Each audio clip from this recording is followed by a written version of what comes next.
Shortly after the decision to mount an armed revolution in South Vietnam, an organization had been created to control the military and political effort.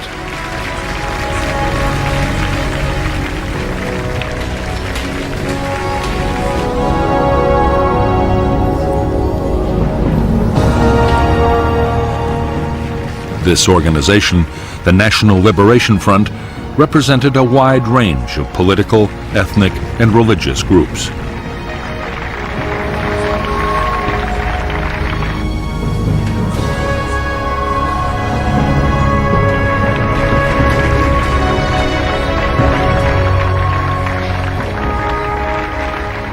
The military wing of the NLF was the People's Liberation Army.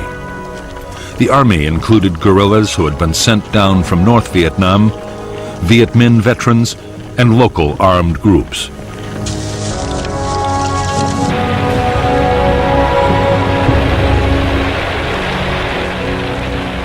The main purpose of the force was to support the political battle, and the civilian leaders of the front kept tight control. President Diem christened them the Viet Cong, the Vietnamese Communists, and the name stuck. The Viet Cong meant to follow the same kind of political and military strategy that had won the war against the French. Politics, diplomacy, and violence would be carefully coordinated so each always worked with the others. For the time being, military activity would take second place to the political effort. Many hoped that a full-scale war would never be necessary.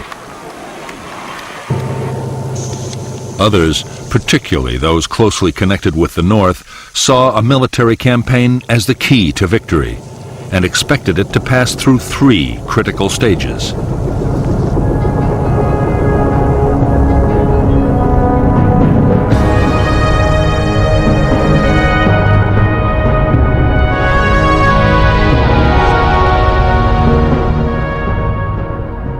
In the first phase of the revolution, with the National Liberation Front's insurgents greatly outnumbered by Saigon's army, the task for guerrilla units would be to survive in the face of government attack.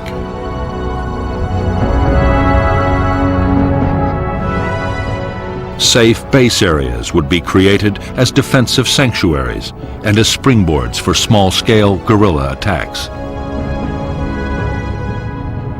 In the second phase, the insurgents would deploy larger units and would seek out bigger battles.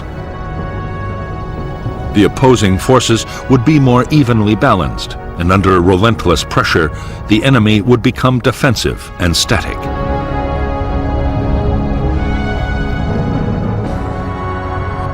In the third phase, at the key moment when the NLF became stronger than the government army, they would launch large-scale assaults against enemy installations and seek out decisive conventional battles. This phase, the general offensive, combined with uprisings in the cities and towns, would bring the downfall of the Saigon regime and the reunification of Vietnam.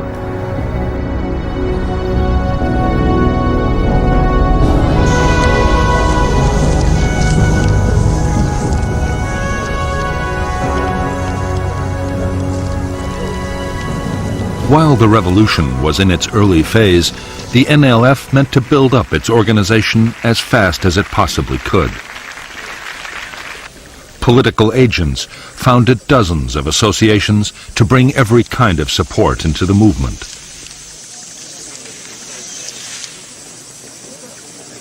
There were associations for women, farmers, students, and workers.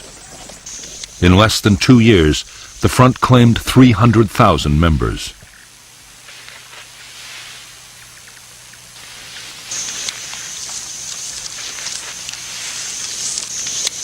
At the same time as it built up grassroots support, the NLF meant to intensify its military operations. Bigger attacks on government forces would gain the movement prestige. Meanwhile, intensive training and preparation by North Vietnamese officers would forge the Viet Cong into an efficient and formidable fighting machine.